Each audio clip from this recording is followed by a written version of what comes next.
Hello everybody, मेरा नाम है पुलकित शर्मा और स्वागत है आपका अपने यूट्यूब चैनल अतुल्य एडुकेयर में।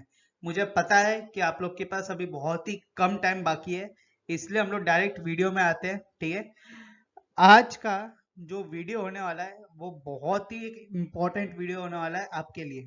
ठीक है, जो मैंने स्ट्रेटेजी बनाई है, अगर आपने उसको बहुत ही ऑनेस्ट तरीके से, या अगर देशी भाषा में बोलूँ तो इज्जत तरीके से अगर फॉलो किया, तो मैं ये आपको पक्का बोल रहा हूँ कि 40 मार्क का पेपर है ना, मिनिमम मिनिमम 30-35 के ऊपर तो आ ही जाएंगे। जिसने अभी तक मैथ्स का एक पन्ना खोल के नहीं देखा है उसके लिए बोल रहा हूँ। ठीक है, तो इसलिए ध्यान से देखना ये वीडियो और उसके साथ लिखते भी रहना। ठीक है, ये आप लोग के लिए बहुत ही बेनिफिशियल होने वाला है। अगर ये सेम टू सेम कॉपी किया भी ना, तब भी बोल रहा हूं मैं कि 30 से 35 तो आ ही जाएंगे आप लोग को। ओके, अब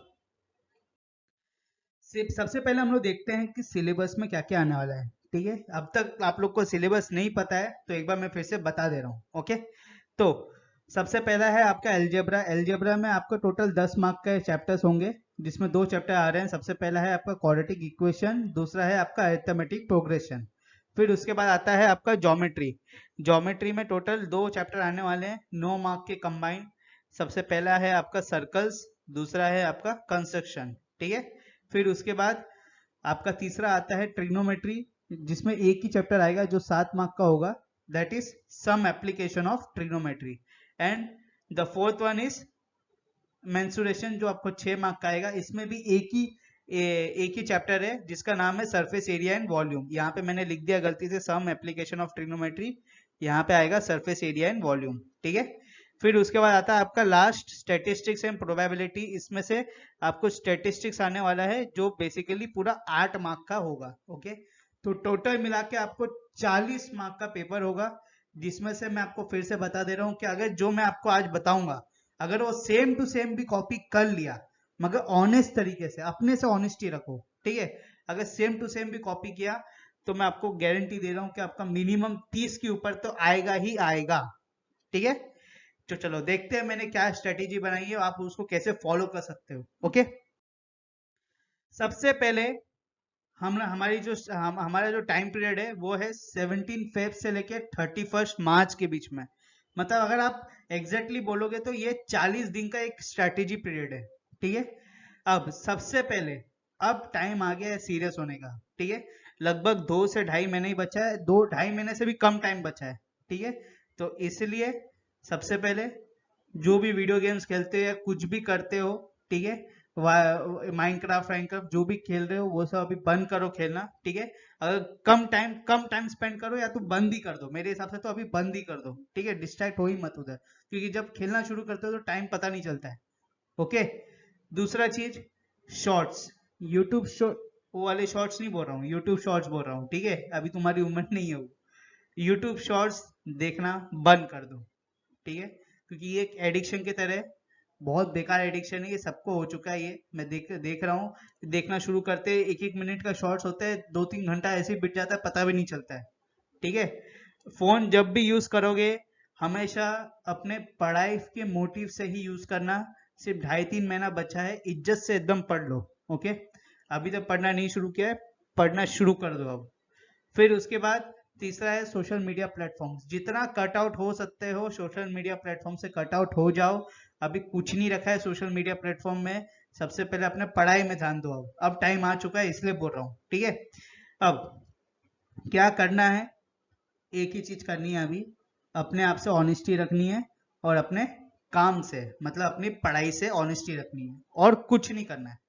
ठीक है, चलो, तो सबसे पहले हम लोग देखेंगे अरिथमेटिक प्रोग्रेशन। हमारी स्ट्रेटेजी ये है कि हम ये जो पूरा चैप्टर है इसको हम लोग 8 दिन के अंदर खत्म करेंगे। ओके, शुरुआत करेंगे हम लोग 17 फेब से और खत्म करेंगे इसको 25 फेब को। ओके, तो सबसे पहले 17 फेब को हम लोग इंट्रोडक्शन पार्ट देखेंगे अरिथमेटिक प्रोग्रेशन का, प्लस एग्जांपल्स देखेंगे, फिर प्लस एक्सरसाइज 5.1 देखेंगे।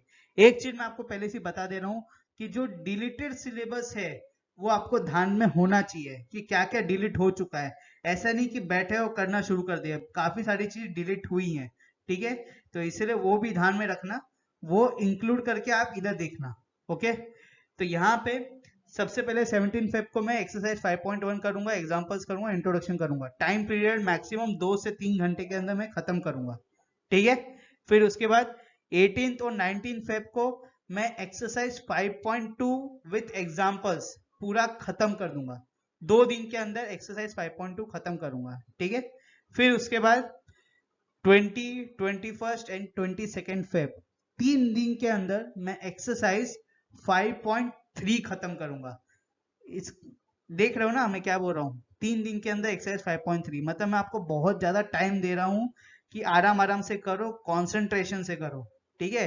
इसमें हड़बड़ानी, मैं ऐसे स्ट्रेटेजी बनाया हूँ जिसमें आपको प्रेशर ना है, आप एकदम सही तरीके से काम कर पाओ, ठीक है।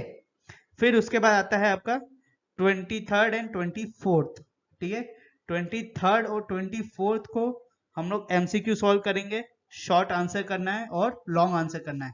कहाँ से करना है, आप अपने रेफरेंस बुक से भी कर सकते हो, ठीक है। ओसवाल हो गया, ओसवाल से भी कर सकते हो, या आरडी हो गया, आरडी से भी कर सकते हो, आरएस से भी कर सकते हो, ये आपकी मर्जी है। मगर ये 2 दिन के अंदर 3-3 घंटा बैठ के आपको ये चीज करनी ही है, ओके, समझ में आया। और इस तरीके से हम लोग सिर्फ 7 दिन के अंदर, देखोगे तो एक्चुअली 7 दिन है, 7 दिन के अंदर पूरा अरिथमेटिक प्रोग्रेशन खत्म कर देंगे विथ एमसीक्यू, केस स्टडीज, और फिर उसके बाद रेफरेंस बुक, ओसवाल, इन सब के साथ, ठीक है। फिर उसके बाद 1 दिन का हम लोग गैप लेंगे, ओके, उसमें 1 दिन रेस्ट करेंगे हम लोग, मैथ्स नहीं पढ़ेंगे, जो आपको करना है आप कर सकते हो 1 दिन के लिए। फिर उसके बाद 26 तारीख से हम लोग एप्लीकेशन ऑफ ट्रिग्नोमेट्री करेंगे और उसको 1 मार्च तक खत्म कर देंगे, ठीक है। अब बहुत छोटा सा ही आपको, बहुत छोटा सा ही ये चैप्टर आपको पता ही है, तो 4 दिन के अंदर इसको खत्म कर सकते हैं। कैसे, देखो 26 और 27 2 दिन मिलके एक ही एक्सरसाइज है इस चैप्टर में, एक्सरसाइज 9.1, इसको 2 दिन मिलके हम लोग खत्म कर देंगे विथ एग्जांपल्स, एग्जांपल्स देना मत भूलना, और जो डिलीटेड सिलेबस है उसको भी ध्यान में रखना, उसको नहीं करना है, ठीक है। फिर उसके बाद 28 और 1 मार्च को हम लोग MCQ question, short answer, long answer, case studies ये सॉल्व करेंगे with any of your preference reference book, ठीक है। फिर उसके बाद जो तीसरा चैप्टर हम लोग करेंगे that is surface area volume. ये जो चैप्टर है ये है इजी चैप्टर, ठीक है, मगर काफी बड़ा चैप्टर है, ओके। तो इसको हम लोग 9 दिन के अंदर पूरा कंप्लीट करेंगे। शुरुआत करेंगे 1 मार्च से ही, ओके, और 9 मार्च को हम लोग खत्म करेंगे, ओके। तो 1 मार्च को हम लोग सबसे पहले introduction of surface area volume, सिर्फ इंट्रोडक्शन पार्ट देखेंगे सरफेस एरिया वॉल्यूम का, जो आप क्लास 9th में भी देखे होंगे, मगर क्लास 10th में भी हम लोग देखेंगे, ठीक है। तो उसमें हम लोग लगभग 2 घंटा बिताएंगे, उससे ज्यादा नहीं। और ये 2 घंटा में क्यों लिख रहा हूँ, ये 2 घंटा में इसलिए लिख रहा हूँ, ऐसा नहीं कि जो पढ़ चुके हैं उन लोग के लिए भी 2 घंटा है, वो आगे बढ़ सकते हैं, ठीक है। ये उन लोग के लिए है, ये मैंने स्ट्रेटेजी इसलिए बनाई है उन लोग के लिए जिसने अभी तक मैथ्स का एक पन्ना भी नहीं छुआ है, ठीक है। ये उन लोग के पर्सपेक्टिव से भी बनाई गई है, इसलिए मैं बोल रहा हूँ कि 2 घंटे में तो आपको खत्म करना ही है, अगर आपने पहली बार भी नहीं छुआ, क्योंकि आपने क्लास 8th 9th में पढ़ चुके हो चैप्टर, तो 10th में पढ़ना आपको इजी होगा, आपने छुआ भी नहीं एक बार, ठीक है। फिर 2nd एंड 3rd मार्च को हम लोग एक्सरसाइज 13.1 प्लस एग्जाम्पल्स ये सॉल्व करेंगे, ठीक है। 2nd एंड 3rd मार्च 2 दिन दे रहा हूँ, दोनों दिन 1-1 घंटा बैठ जाओ, एक्सरसाइज 13.1 और एग्जाम्पल्स खत्म हो जाएंगे। एक्सरसाइज 13.1 में मेरे को जहां तक याद है 7 से 8 क्वेश्चन नहीं है, ज्यादा नहीं है, तो 2 दिन मिलके 4-4 क्वेश्चन भी करोगे, और एग्जाम्पल्स कितने 6-7 ही हैं, तो एक दिन में आप 7-8 क्वेश्चन भी सॉल्व करोगे तो काफी है। और 7-8 क्वेश्चन सॉल्व करना मतलब मैक्सिमम आधे से 1 घंटा लगता है, बहुत ज्यादा बोल रहा हूँ, 1 घंटा आधे घंटे में ही हो जाता है, ठीक है। तो इसीलिए 2-3 मार्च को हम लोग एक्सरसाइज 13.1 खत्म करेंगे, ठीक है। फिर उसके बाद 4 और 5 मार्च को हम लोग एक्सरसाइज 13.2 प्लस एग्जाम्पल्स वो खत्म करेंगे, ठीक है, 2 दिन के अंदर। इसमें भी 7 से 8 क्वेश्चन ही, ज्यादा नहीं है, ठीक है। फिर उसके बाद 6 और 7 मार्च को हम लोग एक्सरसाइज 13.3 खत्म करेंगे, ठीक है। और फिर उसके बाद 8 और 9 मार्च को हम लोग MCQs plus short answers plus long answers plus case study solve करेंगे with any of your reference book which you prefer, ठीक है। जो आपको रेफरेंस बुक पसंद है उससे आप सॉल्व कर सकते हो। ये सॉल्व क्यों कर रहे हैं, ये हर एक चैप्टर में हम लोग सॉल्व करेंगे 2 दिन तक। क्यों इसलिए कर रहे हैं, क्योंकि इससे आपको एक वेरिफिकेशन मिल जाता है कि हाँ मेरा चैप्टर 100% तरीके से तैयार हो चुका है। ठीक है, और अगर आपको इसमें एक स्ट्रैटेजी देखनी है तो इसमें एक छोटी सी स्ट्रैटेजी मैं छोटा सा टिप बता दे रहा हूँ, स्ट्रैटेजी नहीं है टिप बता दे रहा हूँ कि कोई भी MCQ, short answer, long answer, case studies आपको करनी है तो आप, कम टाइम है हमारे पास तो हमें थोड़ी सी टिप तो लेनी पड़ेगी। टिप ये है कि आप जो प्रीवियस ईयर क्वेश्चंस में जो प्रीवियस ईयर क्वेश्चंस हैं एमसीक्यू के, शॉर्ट आंसर के, लॉन्ग आंसर, केस स्टडीज के, बस वही सॉल्व करो। अगर वो भी सॉल्व कर दिया आपने बहुत अच्छी तरीके से तो भी आपका कॉन्सेप्ट एकदम क्लियर हो जाएगा। ठीक है, अब हम लोग आते हैं नेक्स्ट चैप्टर की ओर। तो नेक्स्ट चैप्टर है आपका क्वाड्रेटिक इक्वेशन। ठीक है, जिसको हमने टारगेट किया है कि हम इसको 6 दिन के अंदर खत्म करेंगे। शुरुआत करेंगे इसको 11 मार्च से, खत्म करेंगे इसको 17 मार्च को। आप ये देख सकते हो कि जो पिछला वाला चैप्टर था हमारा सरफेस एरिया वॉल्यूम, उसको हमने 9 मार्च को खत्म किया था। इसका मतलब मैंने आपको बीच में 1 दिन का गैप दिया है, उसमें आप आराम से चिल आउट मार सकते हो। ठीक है, फिर उसके आप लोग नेक्स्ट चैप्टर की ओर प्रोसीड कर सकते हो। ठीक है, मैं चाहता ही नहीं हूं कि आप लोग को कोई स्ट्रेस आए, इसलिए मैंने स्ट्रेटेजी ऐसी बनाई कि हर एक चैप्टर को लगभग 1 हफ्ता तो दिया ही है, जो मीडियम साइज का चैप्टर है उसको। ठीक है, अब शुरुआत करेंगे हम लोग इसको 11 मार्च से। ठीक है, 11 मार्च को हम लोग इंट्रोडक्शन, एग्जांपल्स, उसका जो एक्सरसाइज 4.1 है वो तीनों आप लोग खत्म कर सकते हो 3 से 4 घंटे के अंदर खत्म हो जाएगा, ये ज्यादा नहीं है। ठीक है, फिर उसके बाद इसमें भी जो डिलीटेड सिलेबस है उसको ध्यान में रखना। अगर आप चाहते हो कि मैं एक पूरा वीडियो बना दूं कि क्या क्या टॉपिक आपके सिलेबस में नहीं है टर्म 2 के लिए, तो उसका एक वीडियो मैं बना सकता हूँ, नीचे कमेंट में लिख देना। ठीक है, मैं बना दूंगा। फिर नेक्स्ट है आपका 12th एंड 13th मार्च को हम लोग एग्जाम्पल्स और एक्सरसाइज 4.2 खत्म करेंगे। ठीक है, इसमें भी मैं आपको 2 दिन दे रहा हूँ। एक्सरसाइज 4.2 में लगभग 12 से 13 सवाल है, प्लस एग्जाम्पल्स मिला के समझ लो आप लगभग 17 से 18 सवाल है। ठीक है, तो आप हर दिन अगर 10-10 करोगे तो आपका 2 दिन में ये पूरा खत्म हो जाएगा। और 10 सवाल करना मतलब मुश्किल से आपको 1 घंटा लगेगा। 1 घंटे के अंदर 10 सवाल होने ही चाहिए, वरना फिर एग्जाम में कैसे करोगे। ठीक है, फिर उसके बाद 14th मार्च को हम लोग एक्सरसाइज 4.3 करेंगे, जिसको आप पूरा एक्सरसाइज 4.3 2 घंटे के अंदर खत्म हो सकता है। बहुत ही छोटा एक्सरसाइज है, ज्यादा बड़ा नहीं है। ठीक है, फिर उसके बाद 15th मार्च को हम लोग एक्सरसाइज 4.4 करेंगे, इसको भी हम लोग उसी दिन खत्म करेंगे। ये भी छोटा एक्सरसाइज है, सिर्फ 2 घंटे का ही है, इसको भी आप खत्म कर सकते हो। मैक्सिमम 6 से 7 सवाल ही है इसके अंदर, ज्यादा नहीं है। प्लस एग्जांपल्स भी कर सकते हो आप, इसके एग्जांपल्स भी ज्यादा नहीं है, इसमें 4-5 एग्जांपल दिए हैं, टोटल मिला के 10 सवाल है, तो 10 सवाल आप खत्म कर सकते हो उसी दिन। ओके, फिर आता है आपका 16th and 17th March. 16th and 17th मार्च को आप MCQ, short answer, long answer, case studies, खासकर वही चीज करना आप, MCQ, short answer, long answer, case studies जो प्रीवियस ईयर में आ चुके हैं। ठीक है, उससे क्या होगा, आपका टाइम बचेगा, प्लस आपको प्रीवियस ईयर क्वेश्चंस भी साथ साथ हो जाएंगे।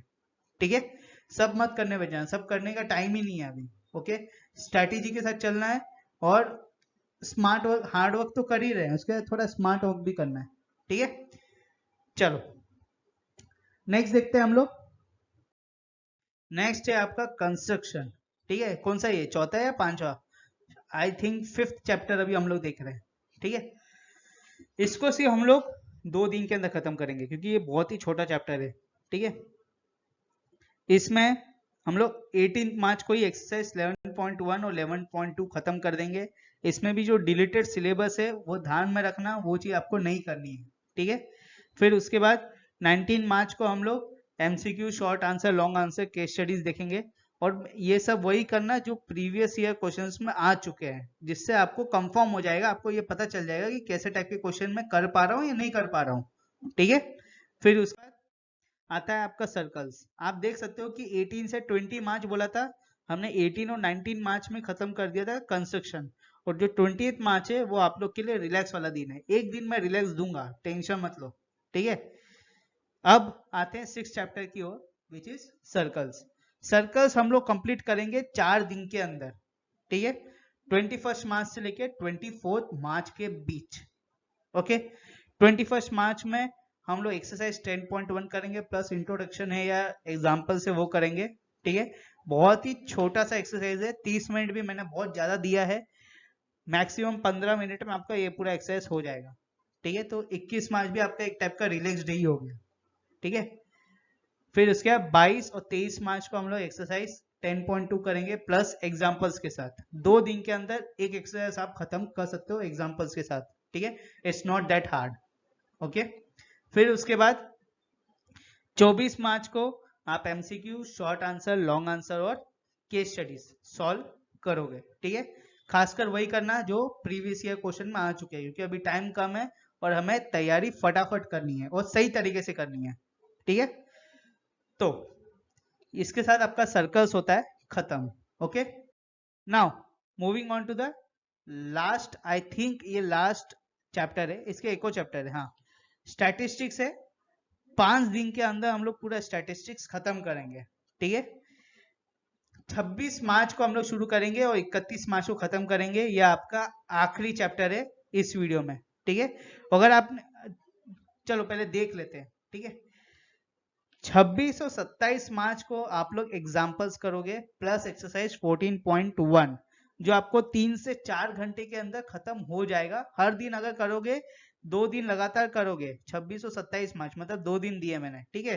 अगर 2 दिन करोगे तो 2-2 घंटे में आप ये खत्म कर सकते हो, क्योंकि एक्सरसाइज 14.1 में मेरे हिसाब से जितना मेरे को याद है 7 से 8 क्वेश्चन है, और उसके पहले जो एग्जाम्पल्स है वो 5-6 एग्जाम्पल्स है।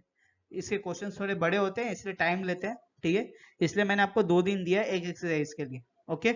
इसमें भी जो डिलीटेड सिलेबस है वो एकदम याद रखना, वो करना नहीं है, ठीक है। अब नेक्स्ट आता है आपका 28 मार्च। 28 मार्च को हम लोग एग्जाम्पल्स प्लस 14.2 करेंगे। ये आप 4 घंटे के अंदर पूरा का पूरा एग्जाम्पल्स के साथ एक्सरसाइज खत्म कर सकते हो, ठीक है। It is possible to finish this exercise, okay. फिर उसके बाद आता है आपका 29 एंड 38 मार्च। इसमें आप 2 दिन के अंदर सिर्फ एक्सरसाइज 14.3 और एग्जाम्पल्स करोगे। अगर हर दिन आप सिर्फ 2-2 घंटा भी दोगे तो आपका ये पूरा एक्सरसाइज खत्म हो जाएगा एग्जाम्पल्स के साथ, ठीक है। फिर आता है आपका 31 मार्च। एक दिन में आप MCQ, short answer, long answer और केस स्टडीज, ये आप 1 अप्रैल भी ले सकते हो, ठीक है। ये आपकी मर्जी है, आप 2 दिन भी ले सकते हो, एक्स्ट्रा 1 दिन ले लो, कुछ ऐसा फर्क पड़ेगा नहीं, ओके। तो और प्रीवियस ईयर क्वेश्चन के ही करना, ठीक है, क्योंकि अभी टाइम नहीं है आपके। 31 मार्च आ गया मतलब सिर्फ आपके पास 16 दिन बचेंगे, 26 दिन बचेंगे, 26 दिन बाद आपकी एग्जाम होगी, ओके। तो इसीलिए हमारे लिए बेस्ट वही रहेगा कि हम जो भी एमसीक्यूज कर रहे हैं, short answer, long answer, case studies कर रहे हैं, वो हमेशा प्रीवियस ईयर क्वेश्चन का ही करें, टारगेट वही करें और उसको ही हम लोग फुलफिल करें, ओके। अब ये तो अभी तक आपका सिलेबस मैंने खत्म करा दिया है 40 दिन के अंदर, ठीक है, 40 से 45 दिन के अंदर। अब हम लोग सैंपल पेपर्स भी करेंगे, उसके लिए 26 दिन बाकी है अभी हमारे पास, अप्रैल का महीना बाकी है, ठीक है। तो सैंपल पेपर्स हम लोग शुरुआत करेंगे 4 अप्रैल से। मैंने आपको कब खत्म किया, हमने 31 मार्च को खत्म किया। लेट सपोज 1 अप्रैल को भी खत्म कर दिया तो आप क्या 2 अप्रैल, 3 अप्रैल 2 दिन चिल मारो, ठीक है। आराम से घूमो फिरो, जो करना है करो, क्योंकि तुम लोगों ने मेहनत की है ऑनेस्टली। फिर आता है आपका 4 अप्रैल। 4 अप्रैल में बैठ जाओ एकदम, ओके। 4 अप्रैल से लेके 15 अप्रैल के बीच में, मतलब 11 दिन है, 11 दिन के अंदर आपको एटलीस्ट 10 पेपर तो करना ही है। मतलब हर दिन एक पेपर तो आपको करना ही है 2 घंटे का, ठीक है। रिलेटेड टू मैथ्स, से मैथ्स के लिए बोल रहा हूं मैं, ओके। क्यों ऐसा बोल रहा हूं, क्योंकि इससे अगर आपने ये कर लिया, ठीक है, और कुछ नहीं बोलूंगा, अगर आपने कर लिया तो ये आपके लिए अच्छा है, अगर आपने नहीं किया तो भी आपके लिए अच्छा है। अगर किया तो आपके मार्क्स आएंगे, नहीं किया तो फिर आप देख लो, ठीक है, आपके ऊपर है। इसमें कुछ छुपाने वाली बात है नहीं, मैंने आपको पूरा स्ट्रेटेजी बता दिया है। अगर आप सेम टू सेम फॉलो भी करोगे तो आपका 40 में से मिनिमम 35 तो आएगा। और ये उन लोग के लिए बोल रहा हूँ जिसने अभी तक मैथ्स का एक पन्ना नहीं छुआ है, ठीक है। अगर समझो आपका कोर्स या सिलेबस 1 अप्रैल तक खत्म नहीं हो रहा है, समझो 5 अप्रैल तक हो रहा है, तो कोई बात नहीं, 10 अप्रैल तक भी हो रहा है तो कोई बात नहीं, क्योंकि आपके यहाँ 10 से लेकर 20 अप्रैल के बीच में भी अगर 7-8 पेपर भी कर लोगे तो भी अच्छा है। मगर जो मैंने आपको बताया है अगर उसके हिसाब से आपने किया तो फिर तो बेस्ट है। ठीक है, कोशिश करो कि डिले ना हो, अगर डिले हो तो मैक्सिमम 5 अप्रैल तक खत्म करने का सोचो सिलेबस के साथ, सिलेबस पूरा। ठीक है, उसके बाद 6 अप्रैल से लेके 15 अप्रैल के बीच में 7-8 पेपर कर लो, मगर पेपर करो, paper is the most important thing. Syllabus खत्म करना 50% है, पेपर अकेला सॉल्व करना 50% है, इसलिए बोल रहा हूँ पेपर सॉल्व करो। ठीक है, चलो, तो इसके साथ आज का जो आपका वीडियो है वो होता है समाप्त। आई होप आपको जितना भी मैंने पूरा स्ट्रैटेजी बनाया बताया है, अगर आपने वो आपको समझ में आ गया होगा। ठीक है, और आपने ये लिखा भी होगा। ओके, ये लिखो और चिपका दो एकदम, जहां जहां मिले वहां वहां चिपका दो रूम में, कि 24 घंटा यही दिखना चाहिए अपने को और कुछ नहीं। अगर आप चाहते हो कि मैं ऐसे ही एक स्ट्रेटेजी बनाऊं साइंस से रिलेटेड, एसएसटी से रिलेटेड, तो नीचे कमेंट डाउन कर सकते हो। और उसके साथ अगर आप चाहते हो रियली तो इस वीडियो करो लाइक, शेयर, बेल आइकन दबाओ फॉर न्यू नोटिफिकेशन, और चैनल करो सब्सक्राइब। मिलेंगे अगले वीडियो में, जब तक के लिए बाय।